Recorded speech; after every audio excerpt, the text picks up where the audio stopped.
Olhando para o que a gente acabou de ver agora, eu queria encerrar a série de mensagens Rumo à Vitória com um texto que se encontra lá em João capítulo 1. João capítulo 1, a partir do verso 35. Você vai abrindo aí, eu quero só recapitular o que a gente já falou aqui. Recapitulando o que nós falamos, nós começamos essa série dizendo que todos nós fomos convocados para uma grande missão. Nós temos um único ministério. O ministério da Igreja de Jesus é reconciliar com Deus o mundo. Esse é o único ministério que nós temos, não tem outro. Tudo que nós fazemos na igreja são dons, são funções, são habilidades que nós desenvolvemos, mas o nosso principal objetivo é pregar o Evangelho, é reconciliar com Deus o mundo. Segunda mensagem, nós pregamos que devemos jogar no ataque, porque o empate é do adversário. Então jogue para fazer um gol, jogue no ataque, jogue com estratégia de aproveitar as oportunidades e jogar a bola para dentro, fazer o gol, o que nossa seleção não fez, né? Então os irmãos aí estão com saudade de Fred, eu não tenho saudade do Fred mais. Não jogue feito Fred, acho que até Valdir Papel fazia melhor do que ele. Terceira mensagem, nós pregamos cuidado com os espaços na defesa. O adversário está alerta. Os irmãos mandaram para mim mensagem essa semana, esse pastor, essa mensagem da semana passada foi profética. Não sei por quê. Cuidado com os espaços na defesa. Só por causa da pregação de domingo nós levamos 10 gols. Então, nós temos que ter cuidado com a nossa vida. E a ideia era da nossa vida, do nosso caráter, aquela ideia de que o amor, fale de amor, se for preciso, use palavras, mas que nós deveríamos primeiro viver o Evangelho para depois termos autoridade para pregar o Evangelho. Primeiro a nossa vida vai na frente, depois vai a palavra. Primeiro a pessoa olha para mim, enxerga o caráter de um cristão, depois eu abro a boca para falar. E hoje, por último, nós vamos pregar jogue para entrar na história. Como é que você quer ser marcado na vida de seus parentes, seus amigos, seus familiares, seus líderes, seus subordinados? Como é que você quer ficar na história dessas pessoas? Nós vemos uma peça aqui que chocou a minha vida e chocou a sua vida. Um cristão que não pregava o evangelho e como a vida dele marcou negativamente a vida daquelas pessoas que o cercavam e que estavam do lado dele. Então, olhando para o texto da palavra, vamos lá em João capítulo 1, a partir do verso 35, eu quero ler para vocês. João capítulo 1, verso 35, diz assim a palavra. No dia seguinte, João estava ali novamente com os 2 dos seus discípulos. Quando viu Jesus passando, disse: Vejam, é o Cordeiro de Deus. Ouvindo dizer isso, os 2 discípulos seguiram Jesus.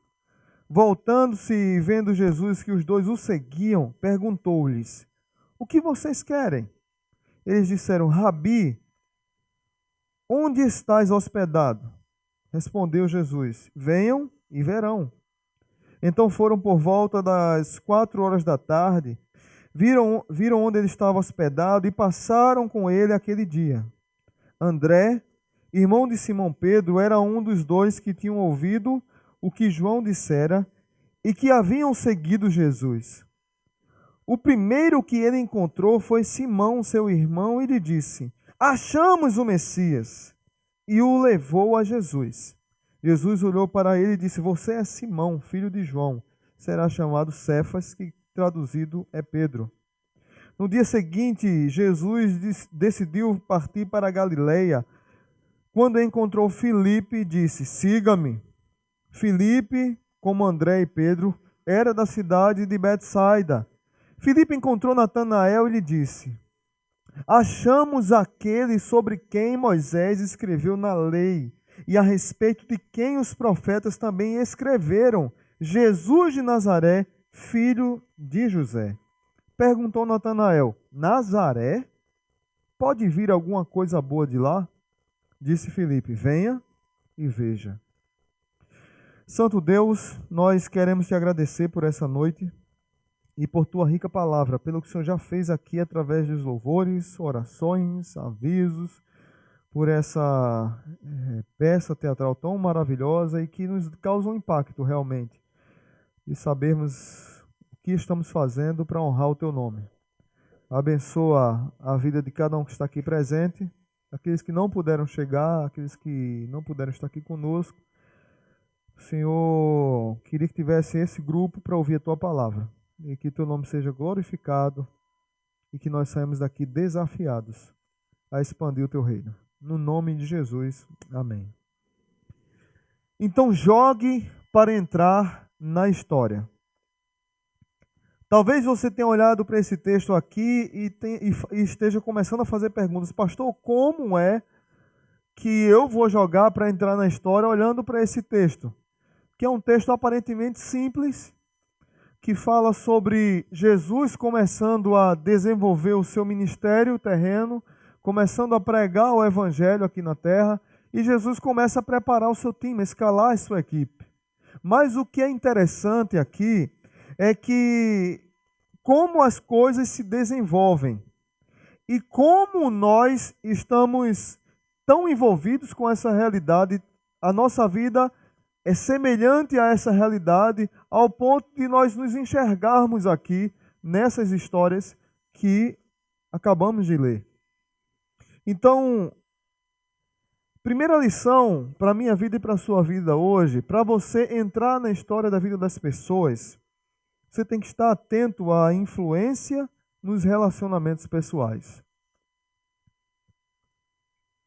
Se você olhar para esse texto bem atento, você vai perceber aqui, começando com João Batista, que o texto só fala João, mas esse João aqui não é o João que escreveu o Evangelho, não é o João discípulo de Jesus. Esse João do verso 35 é João Batista, aquele que batizou Jesus. E você já vê de cara aqui uma pessoa que era um rabino, que era respeitado na sociedade, que era um líder na sociedade, influenciando as pessoas que estavam abaixo dele, os seus discípulos. E quando ele enxerga Jesus passando, ele diz: olha, o Cordeiro de Deus está ali. Vejam, é o Cordeiro de Deus. Aqui na nossa igreja tem muitas pessoas que têm influência na sociedade. Nós temos aqui professores, nós temos pessoas da área de saúde, nós temos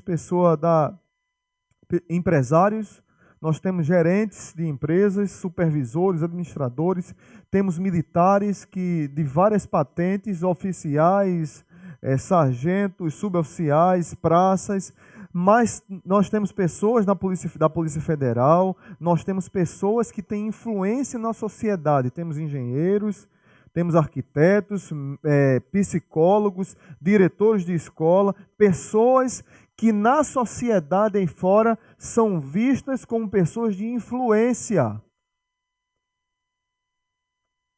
Pessoas que o mundo olha e fulano é crente. E meio que a cadeia de evangelismo é uma cadeia decrescente nesse sentido. Influencia de cima para baixo. Você chega numa empresa que o patrão é crente e dá testemunho de crente, o impacto da vida desse patrão na vida do funcionário é muito grande. Você não tem noção disso. Ao ponto de, numa oportunidade, quando ele está atento e ele usa a sua influência intencionalmente para expandir o evangelho na vida daquelas pessoas, quando Jesus aparece numa determinada situação, quando a crise chega na vida daquele funcionário, na vida daquele paciente que você atende, daquele aluno que você ensina, você aproveita a oportunidade para dizer: vejam, eis o Cordeiro de Deus que tira o pecado do mundo. O impacto de uma pessoa de influência na sociedade é muito grande, dentro de uma empresa, dentro de uma escola, de uma universidade ou qualquer lugar que você esteja. Segunda cadeia de relacionamentos que a gente vê aqui é de família. É interessante que o André, ele quando sai de uma reunião com João, que ele ouve falar de Jesus, ele corre para o seu irmão, e a primeira pessoa que ele encontra é o seu irmão Pedro. Interessante ainda que todas as vezes que André aparece na Bíblia, é levando alguém a Jesus. E ele não era um grande pregador, você não vê André pregando na Bíblia, você não vê André fazendo grandes sermões, nem André sendo um grande orador, você não vê isso. Porque é interessante que você pode chegar para mim e dizer assim, mas pastor, não tem o dom de evangelismo, não é o meu dom. Então seja um André, leve pessoas a Jesus. Leve pessoas a Jesus. André, ele tinha a disposição de receber a mensagem penetrar o seu coração e ele espalhar para outras pessoas. Olha, vem ver, eu encontrei.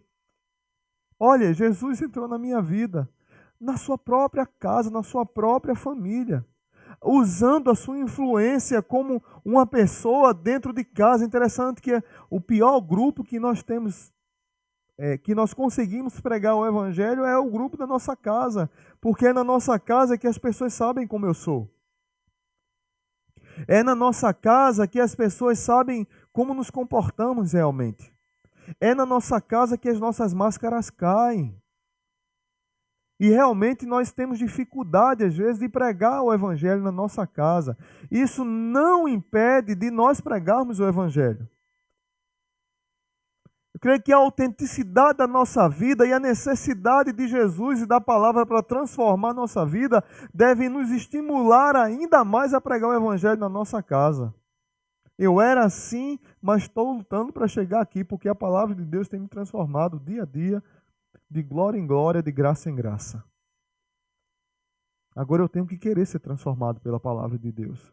Eu tenho que desejar desenvolver a minha santificação, como nós pregamos semana passada. E a terceira influência aqui é a influência de amigos. Filipe chega para Natanael, aproveitando a influência da amizade, e diz, olha, eu encontrei. Quantos amigos nossos, quantas pessoas que estão ao nosso redor todos os dias, no nosso trabalho, na nossa casa, nas nossas escolas, nas nossas universidades, que nós não temos coragem, não estamos atentos à oportunidade para influenciar essas vidas. E muitas dessas pessoas que estão do nosso lado estão clamando por influência nossa na vida delas. Quantos crentes que não estão firmados na palavra, que deixam ser influenciados e não influenciam? Nós fomos chamados para sermos sal e luz, presença e multiplicação.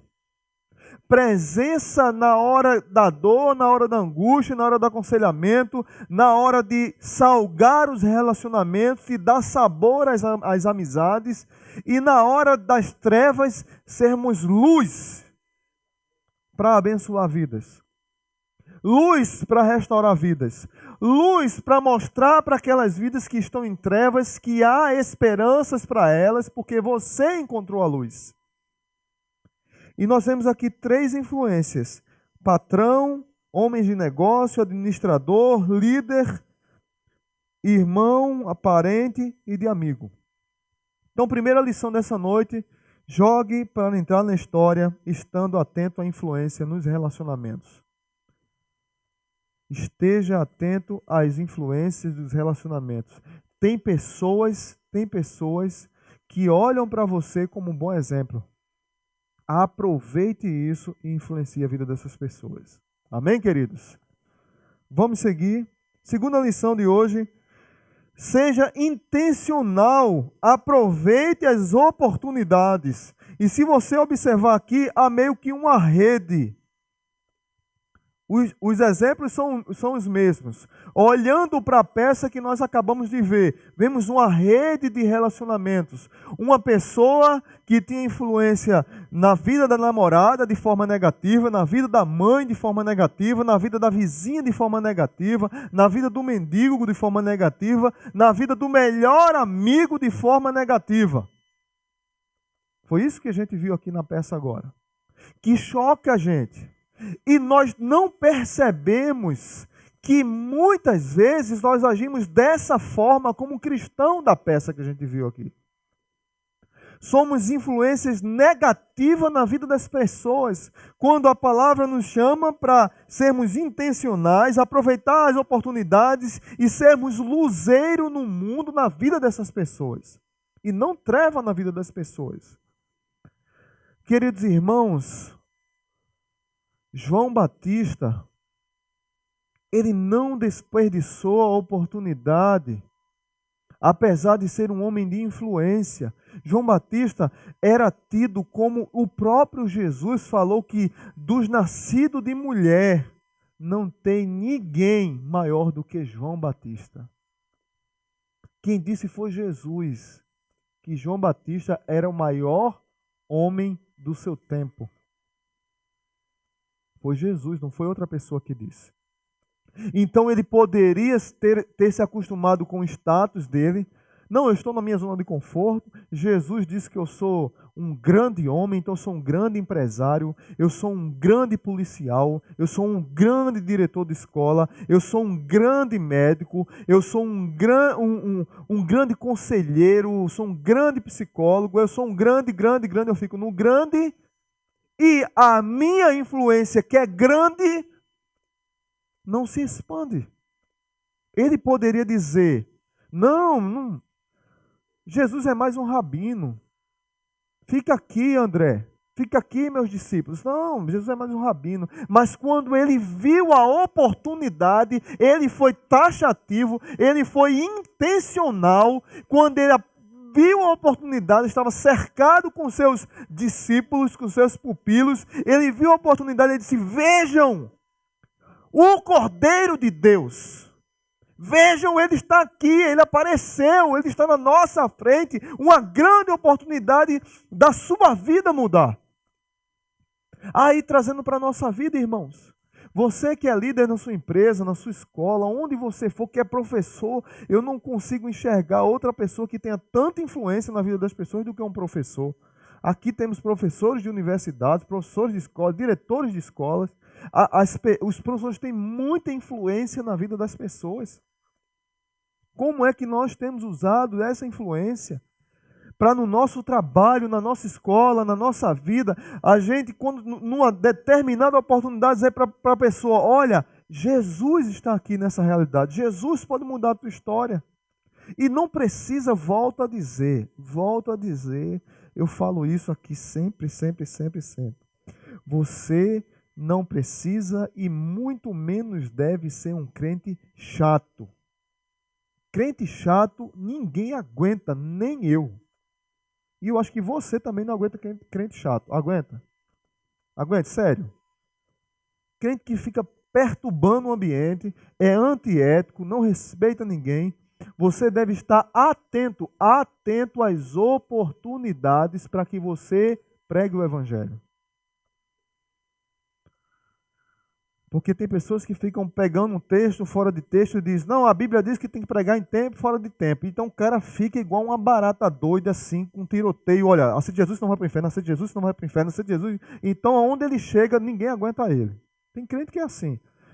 Jesus não chamou você para isso. Jesus chamou você para aproveitar as oportunidades, se relacionar com as pessoas. A sua vida vai na frente e depois a sua voz chega. Essa semana tivemos uma experiência fantástica aqui na igreja. Preparamos um jantar para garotas de programa e travestis. E o nosso projeto aqui era trazer 30 aqui para a igreja. Na hora H, nenhuma quis vir, ou por medo, ou por insegurança, as que marcaram não foram. E na verdade, a grande maioria estavam dependendo da liberação do explorador sexual delas, o dono do bordel. E a gente preparou um jantar lindo aqui, tudo lindo, os irmãos derramaram amor. Foi um negócio aqui, parecia um restaurante. Garçons, tudo. Foi um negócio chique, de alto nível. Nós oramos e decidimos ir lá. Então nós jantamos aqui, a equipe que trabalhou, 55 pessoas, eu louvo a Deus, e a gente teve que dizer a alguns, fiquem em casa, porque já tem gente demais para trabalhar, senão vai atrapalhar. Nós tínhamos 55 voluntários. E nós pegamos a comida, colocamos em quentinhas, fomos para ali próximo ao Sam's Club, num bordel que tem ali, e foi a luz literalmente no meio das trevas. As irmãs entraram dentro do bordel, entraram dentro da casa que as meninas moram, podre, suja, imunda, sem água para beber, sem água para tomar banho, sem água para fazer as limpezas no sanitário. Mas o que eu quero dizer aqui é que houve primeiro amor por essas pessoas para que a gente fosse. E eu creio que foi da vontade de Deus que elas não viessem, para que a gente conhecesse a realidade na prática. Deus disse, vocês vão para sentir o drama e amá-las. E nós chegamos em casa 2h30 da manhã, 2h20 mais ou menos. Foi isso, me ajudem aqui os irmãos que estão... Mais ou menos isso, 2h pouca da manhã. Mas foi um momento... No outro dia só era mensagem, pastor, eu não consegui dormir. Nós temos que amar esse povo. Eu não consegui dormir. E, gente, foi chocante estar lá. Mas o que eu quero dizer é que houve amor e houve intencionalidade, aproveitando oportunidades que na nossa igreja tem uma missionária holandesa que trabalha com essas meninas. Não foi à toa que Deus mandou ela para cá. Não foi à toa que teve Copa do Mundo. Não foi à toa que Deus mandou uma igreja lá dos Estados Unidos que tem um projeto chamado Exodus Cry para trazer para cá um filme que fala sobre libertação sexual. Nossa igreja abriu, escancarou as portas para abençoar esse projeto e para que a gente pregasse o evangelho. Houve intencionalidade aproveitando as oportunidades. É assim que nós devemos pregar o evangelho. Foi assim que André fez. Olhe na sua Bíblia, verso 40 e 42. Assim João Batista viu Jesus e disse, olha o Cordeiro de Deus. Veja o que é que André fez com seu irmão Pedro. André, irmão de Simão Pedro, era um dos dois que tinham ouvido o que João dissera e que haviam seguido Jesus. O primeiro que ele encontrou foi Simão Pedro, seu irmão, e ele disse, achamos o Messias. Gente, eu fico tentando olhar esse texto aqui, eu não consigo. Aí, verso 42 diz, e o levou a Jesus. Eu não consigo olhar para esse texto, como é que ele expressou essa alegria para dizer para o seu irmão, achamos Jesus, achamos o Messias, achamos aquele que nós esperávamos, achamos o caminho, a verdade e a vida, achamos aquele que nos dá visão, que nos dá libertação, que nos dá mudança, achamos, encontramos aquele que quando nós éramos mortos, ele morreu por nós e nos deu vida. Quando nós vivíamos no império das trevas, ele nos arrancou do império das trevas. Eu encontrei, irmão. Eu encontrei Simão Pedro, eu quero dizer para você que eu encontrei quem nós procurávamos. O judeu esperava um caminho, era da cultura dele, e o caminho chegou. E quantas vezes o caminho está passando na vida de pessoas, e nós somos canais de bênção para levar o caminho para outras pessoas, mas nós ficamos calados. Os nossos parentes precisando e nós ficamos calados.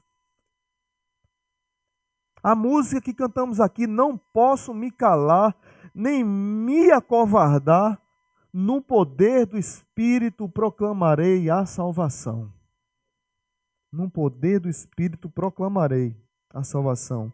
O que eu acho interessante é que André não tinha aquele estilo de pregador nem oratória. Mas Filipe era mais rebuscado. Veja Filipe, verso 45. Como é que Filipe chega para Natanael? Diz assim, Filipe encontrou Natanael e lhe disse, achamos aquele sobre quem Moisés escreveu na lei e a respeito de quem os profetas falaram. Também escreveram, Jesus de Nazaré, o filho de José. E Natanael perguntou, Nazaré? pode vir alguma coisa boa de lá?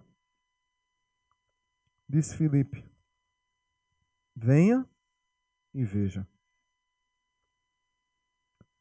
Filipe tinha uma pregação mais rebuscada. Filipe ele não tinha medo, independente do conhecimento ou não, ele tinha uma mensagem para pregar. Olha, Jesus foi anunciado na lei. Jesus foi anunciado pelos profetas. Jesus é o Nazareno, que é filho de José, que foi profetizado, que nós sabemos dessas profecias. E nós esperávamos ele. Eu quero dizer para você, Natanael, que eu o encontrei. E eu quero levá-lo a ele também.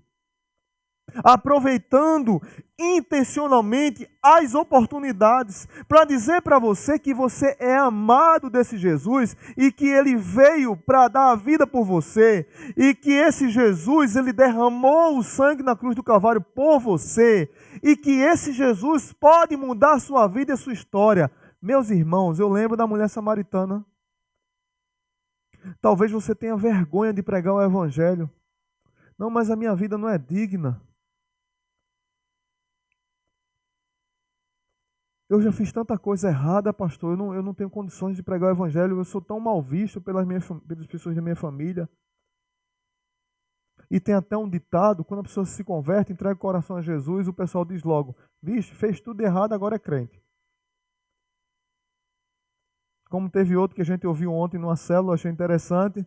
O outro disse, um amigo da nossa igreja evangelizando um amigo, e o amigo disse assim: eu sei que o caminho certo é o de Jesus, é o da igreja, mas quando estiver perto de morrer eu vou aproveitar a vida. Mas todo final de semana o pessoal espera ele morrer, porque ele sai sexta, já chega segunda, só o bagaço no trabalho de cana a semana, final de semana todo. Aí esperam que ele não chegue na segunda. Porque ele acha que ele domina o tempo.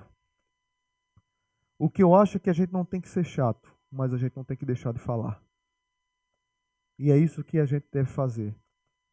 Do seu jeito. Evangelize do seu jeito. Fale de Jesus do seu jeito. Não tem um método.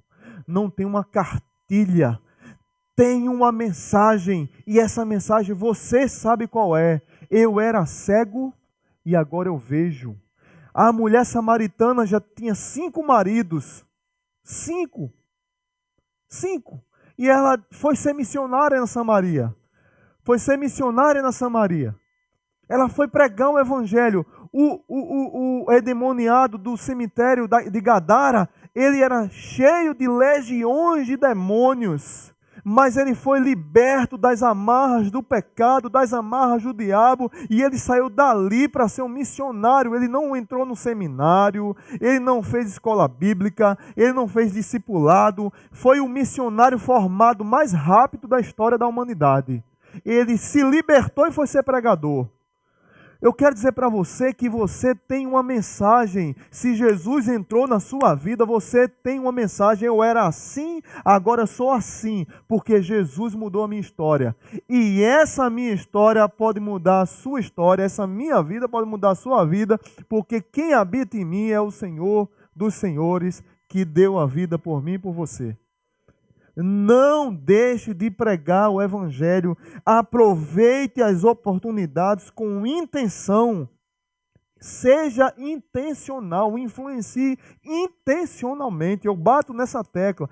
Influencie intencionalmente. Aproveite o cronos, o relógio que Deus dá, o tempo. Aproveite o cronos, mas não desperdice o kairos, a oportunidade. Não desperdice, avance. Amanhã, essa semana, todos os dias aparecem pessoas na minha vida e na sua vida, pedindo oração. Pessoas que às vezes até lhe criticam no trabalho.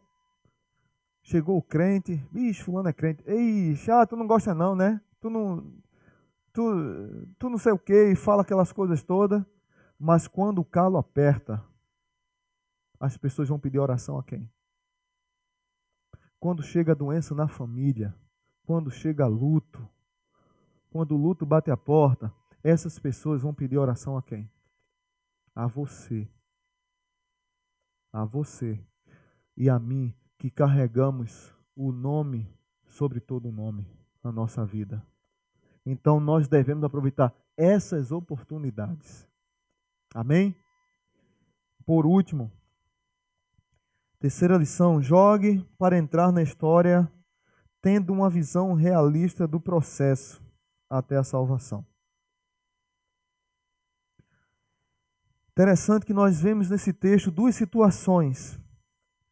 Primeiro, os discípulos chegam para Jesus, os discípulos de João Batista, e estão atrás de Jesus, seguindo Jesus. João disse: olha aí, está aí o Cordeiro de Deus. E eles prontamente seguem a Jesus. Jesus percebe, vira, diz: o que vocês querem? E eles dizem: o senhor mora onde? Traduzindo para a nossa realidade hoje, o senhor teria um tempinho conosco? Jesus, o senhor poderia tomar um cafezinho com a gente? Jesus: venham e verão. Venham e vejam. Venham e vejam. Nós estamos ocupados demais. Que as pessoas querem sentar conosco para tomar um lanche, tomar um café, para bater um papo. Nós estamos estressados demais, que nós não temos tempo para dizer para as pessoas: venham e vejam. E diz a Bíblia que esses homens seguiram a Jesus por um tempo, chegaram até a casa e ficaram deslumbrados com Jesus ao ponto de eles expandirem esse evangelho. Logo depois você vê Filipe pregando para Natanael e Natanael questionando: será que vem alguma coisa boa de Nazaré? E Filipe diz o que Jesus falou: venha e veja. Mas nós fomos acostumados. Eu e você fomos ensinados que salvação é só se a pessoa vir aqui à frente. Que eu tenho que fazer um apelo, a pregação de 15 minutos e um apelo de 35 minutos. Com a música de fundo, para comover o coração das pessoas. E eu passo 35 minutos apelando, literalmente. Apelando, não é um apelo santo, sério, correto. É apelando. E as pessoas, se não virem aqui à frente, não entregaram o coração a Jesus. Aqui na nossa igreja, eu batizei várias pessoas, que são servas, crentes, fiéis, sinceros, estão aqui conosco há 4, 5, 6 anos. Que nunca vieram aqui à frente. Mas que são crentes verdadeiros em Cristo Jesus. Porque alguém disse para elas: venha e veja. Venha para a Zona Sul. Conheça os irmãos. Ouça a pregação. Estude a palavra. Ore. Seja visitado, participe, deixe-se ser influenciado, ouça a mensagem, deixe a palavra de Deus falar para você. Lucas capítulo 24, nós vemos Jesus chegando perto dos discípulos de Emaús e diz a Bíblia que Jesus começa a caminhar com aqueles homens e aqueles homens estão o quê? Cegos, eles não conseguem enxergar que Jesus estava do lado deles. Eles estavam cegos dos temores, cegos da decepção, cegos da vergonha do seu líder ter morrido na cruz do Calvário, decepcionados com Jesus, chateados com o Senhor. Como é que Ele nos prometeu e agora morreu?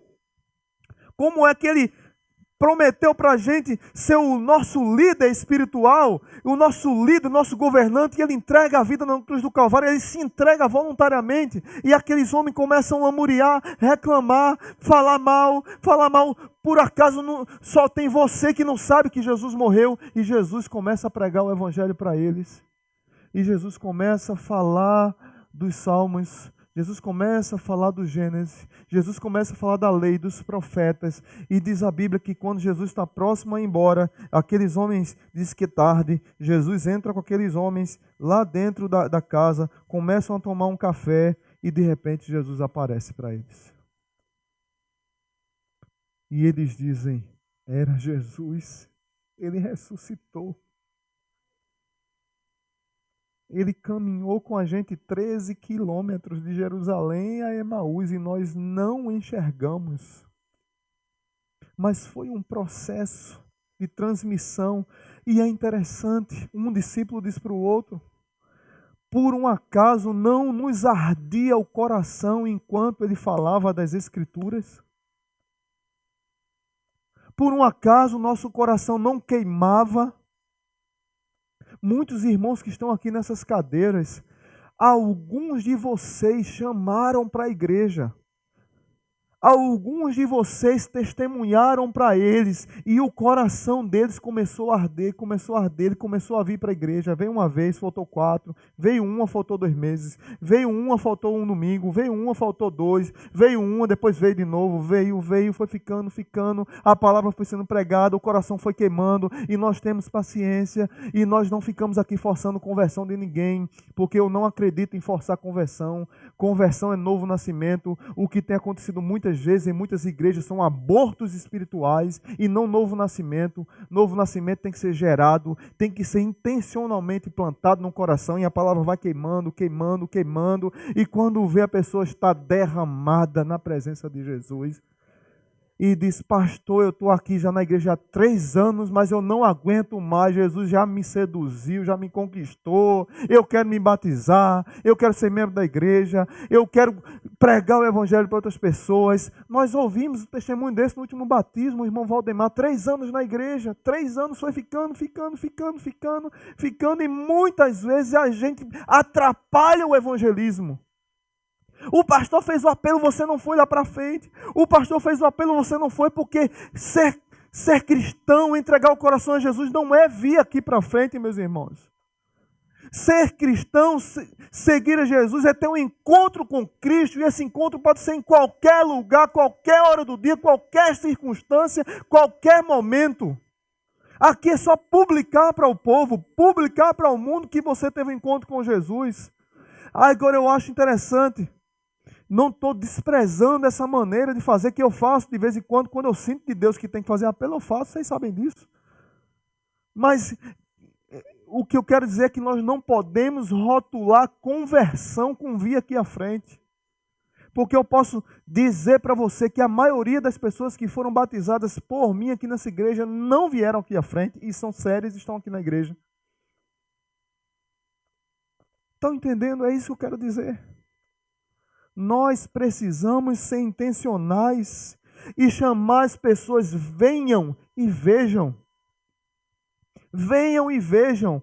Venham e sigam-me. Venham e olhem para a minha vida, olhem para o meu testemunho. Venham para a minha célula. O Valdemar, que eu acabei de citar, ele já está na célula de irmã Ana Lúcia e irmão Araquém. Está sendo treinado para ser líder de células e tem sido bênção na célula dele.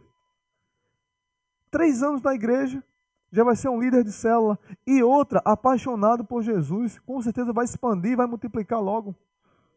É isso que a gente precisa fazer. Amar as pessoas, amar e ter coragem de dizer para elas: venham e vejam. Para encerrar, queridos, eu queria que você refletisse comigo. Jogue para entrar na história dos seus parentes, amigos e vizinhos. Como é que você quer entrar para a história? Como artilheiro ou como a defesa mais vazada do campeonato? E para não perder a piada e o trocadilho, você quer entrar para a história como Fred ou como Ronaldo?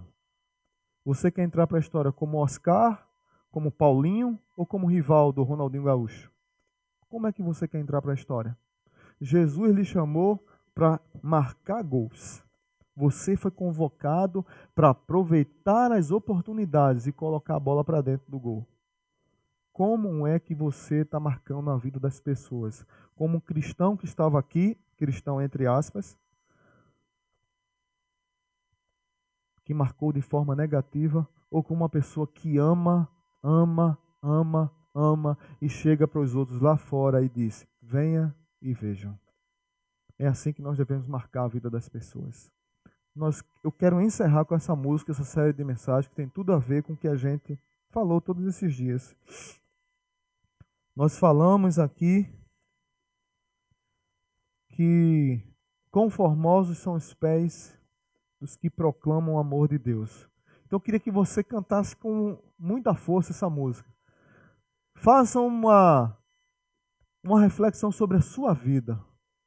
Você carrega a imagem e a semelhança de Jesus e você carrega a salvação na sua vida. Como é que você tem expandido isso? Olhe para essa música e reflita comigo.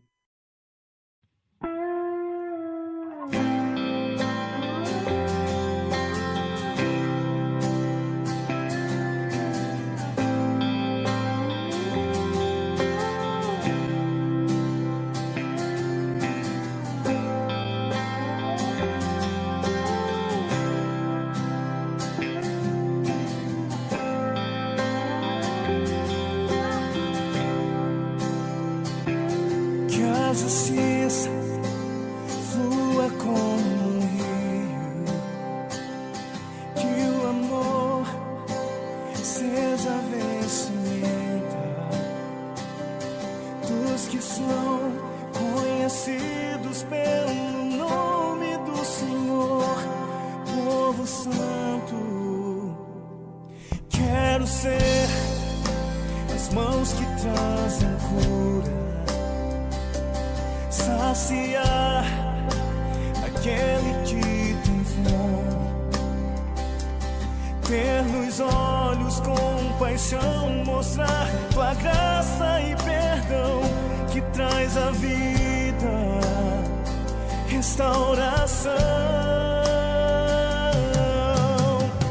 Há tanto pra fazer no mundo ao meu redor, e a cura para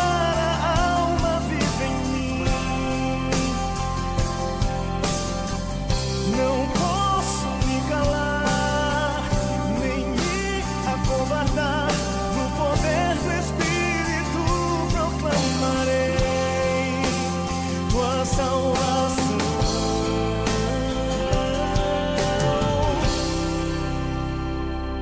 Leva-me aos que estão sedentos, eis-me aqui, usa-me em tuas mãos. És oleiro, eu o barro, pronto estou para ser moldado. Eis-me aqui, usa-me. Há tanto para fazer no mundo ao meu redor, e a cura para a alma vive em mim. Não posso me calar, nem me acovardar.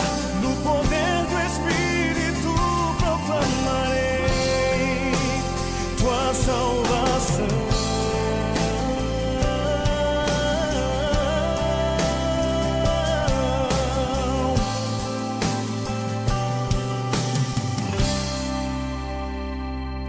Quão formosos são os pés dos que proclamam teu amor.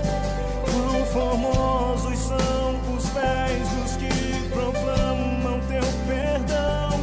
Quão formosos são os pés dos que proclamam teu amor. Quão formosos são os pés dos que proclamam teu perdão.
Quão formosos são os pés do que proclamam o amor de Deus.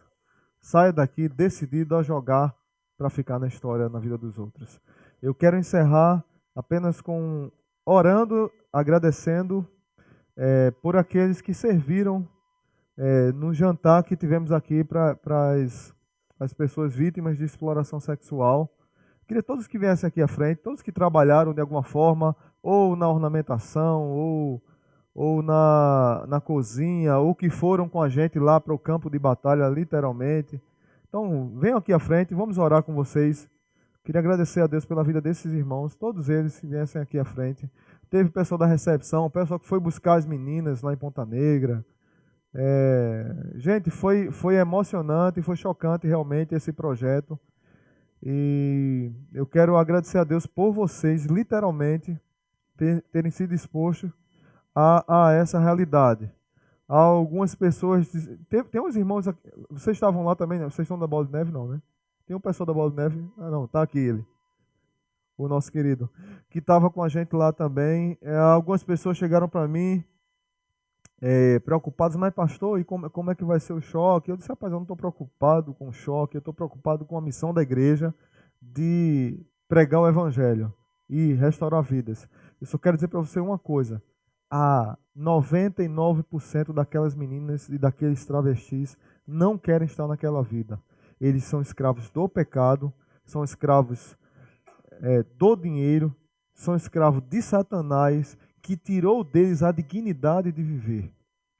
E muitos deles, o que a gente ouviu lá na boca deles deles e delas, era assim: eu não consigo me libertar dessa vida, porque eu não sou nada mesmo. Já me ensinaram que eu não era nada mesmo. Teve uma mulher lá que disse, olha, eu não queria essa vida para minha pior inimiga.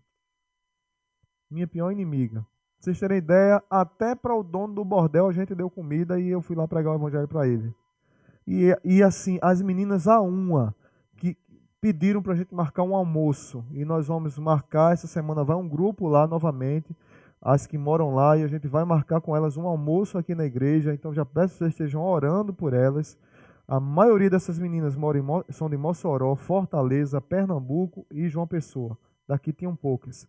Mas uma situação de restaurar a dignidade dessas pessoas que precisam ouvir que são amadas por Jesus. Jesus deu a vida por elas também. Não foi só por nós arrumadinhos, não, bem cheirosos, não. Foi por essas pessoas também que não têm dignidade. Então eu quero agradecer a Deus por esses irmãos. Se você também é voluntário para nas próximas estar ajudando, estar contribuindo, estar orando de alguma forma, eu conto com suas orações, com seu apoio, mas eu quero dar uma salva de palmas para esses amados aqui que nos ajudaram nesse projeto. Bênção. Bênção mesmo.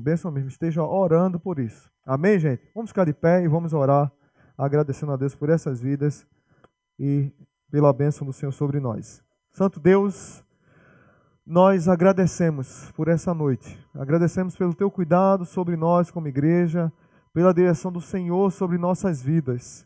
E queremos agradecer por todos que estão aqui presentes. Amigos, parentes, líderes, empregados, patrões, pessoas que influenciam na sociedade.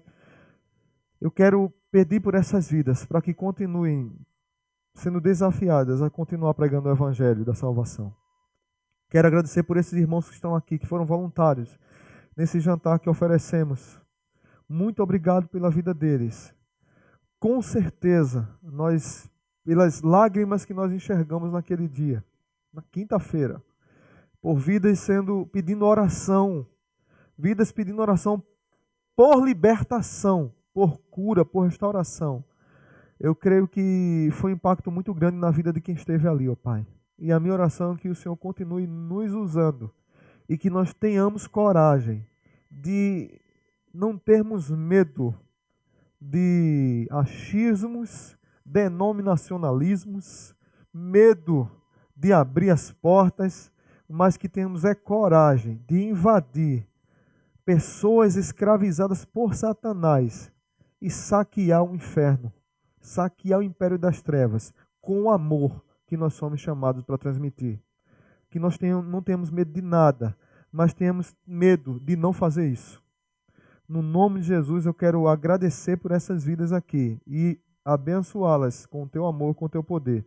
Que o amor de Deus o Pai, que a graça maravilhosa e bendita de Jesus e a comunhão do teu Santo Espírito nos acompanhe durante essa semana. No nome de Jesus. Amém.